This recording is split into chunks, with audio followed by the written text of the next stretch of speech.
কলেজের অধ্যাপকদের polling officer হিসেবে নিয়োগ কমিশনের বিজ্ঞপ্তি চ্যালেঞ্জ করে মামলা। আপনাদের বিজ্ঞপ্তি অনুযায়ী তো আপনারা বিচারপতিদেরও পোলিং অফিসার হিসেবে নিয়োগের সংস্থান রেখেছেন। আমাদের নিয়োগ করুন, আমরা যাব ডিউটি করতে। মন্তব্য বিচারপতি কৃষ্ণা রাওয়ের। কথা বলবো, আমাদের সঙ্গে রয়েছেন আমাদের প্রতিনিধি সৌভিক মজুমদার। সৌভিক, কোন পরিপ্রেক্ষিতে মাননীয় বিচারপতিকে এমন মন্তব্য করতে হলো? দেখো, তুমি জানো যে নির্বাচন কমিশনের তরফ থেকে যে বিজ্ঞপ্তি জারি করা হয়েছে সেই বিজ্ঞপ্তি অনুযায়ী এবার কিন্তু কলেজের যারা অধ্যাপক রয়েছেন সেই অধ্যাপকদেরও পোলিং অফিসার হিসাবে নিয়োগ করার সংস্থান রয়েছে এবং নির্বাচন কমিশনের তরফ থেকে সেই কলেজের অধ্যাপকদেরও কিন্তু পোলিং অফিসার হিসাবে ইতিমধ্যেই নিয়োগ করা হয়েছে এবং তাদের প্রশিক্ষণের যে কাজটা সেই কাজটাও সম্পূর্ণ হয়েছে।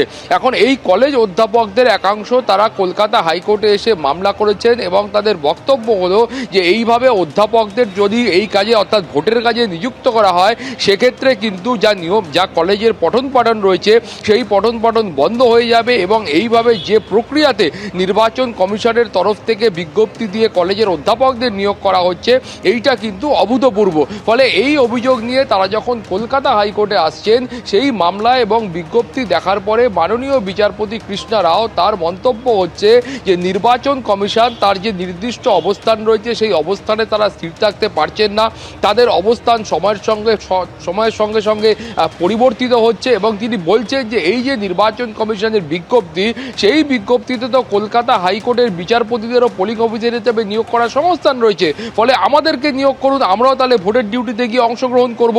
সেই মন্তব্যও কিন্তু আজকে মাননীয় বিচারপতির তরফ থেকে করা হয়েছে। ফলে সব মিলিয়ে যেটা বক্তব্য সেটা হচ্ছে এই যে কী কারণে নির্বাচন কমিশনের তরফ থেকে এই ধরনের একটা পদক্ষেপ গ্রহণ করা হলো তার ব্যাখ্যা কিন্তু নির্বাচন কমিশনকেই দিতে হবে এবং আগামীকাল যখন এই মামলার শুনানি ফের হবে সেই সময় কমিশনকে ব্যাখ্যা দিয়ে বলতে হবে তাদের এই বিজ্ঞপ্তির কারণ কি।